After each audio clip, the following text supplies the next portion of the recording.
Hi అందరికీ నమస్కారం. నేను ఉప్మా రవ్వతోని ఇడ్లీ చేయబోతున్నాను. ఇడ్లీ అనుకుంటే మనం ఒక రోజు ముందు నానబెట్టుకోవాలా మినపప్పుతోని, అలా కాకుండా ఉప్మా రవ్వతోని ఇడ్లీ చేయబోతున్నాను. ఇది ఒక గ్లాసు రవ్వ తీసుకున్నాను. ఒక గ్లాసుకు ఒక గ్లాసు పెరుగు వేస్తున్నాను. ఒక గ్లాసు కొత్తిమీర, హెల్త్కు మంచిది. క్యారెట్ ఉట్టిగా తినలేము కాబట్టి ఇంట్లో వేస్తున్నాము.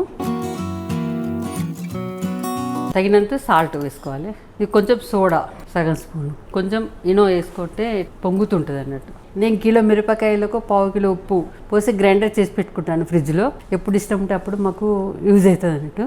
దీంట్లోకి ఒక స్పూన్ వేస్తున్నాను. దీన్ని మంచిగా మెత్తగా కలుపుకోవాలి. చూడండి, కొంచెం గట్టిగా అనిపిస్తుంది కదా, మనం కొంచెం వాటర్ యాడ్ చేసుకోవచ్చు.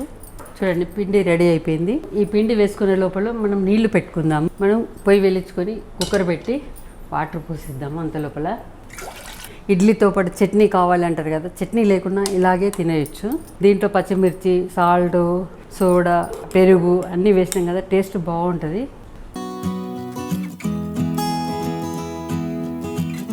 విజిల్ పెట్టద్దండి, ఇలా పెట్టేసుకొని ఇలా ఒక 15 నిమిషాలు మనం వెయిట్ చేద్దాము. ఇది 15 నిమిషాలు పెట్టాను. ఇది అయిపోయిందేమో చూద్దాం ఒకసారి. చాలా బాగా అయినాయి. తొందరగా 10 నిమిషాల ఇడ్లీ రెడీ అయిపోయింది. చట్నీ లేకున్నా కానీ మనం తినగలుగుతాం. ఇట్లా మనకి ఇంటికి ఎవరైనా వస్తున్నారు అనుకోండి, బ్రేక్ఫాస్ట్కి ఏం చేయాలో అర్థం కాదు, తొందరగా 10 నిమిషాలు వస్తున్నామని వాళ్ళు ఎవరైనా ఫోన్ చేస్తారనుకో, మన ఇంట్లో చేసి పెడితే వాళ్ళకు కూడా సంతోషపడతారు. తొందరగా అయిపోతుంది.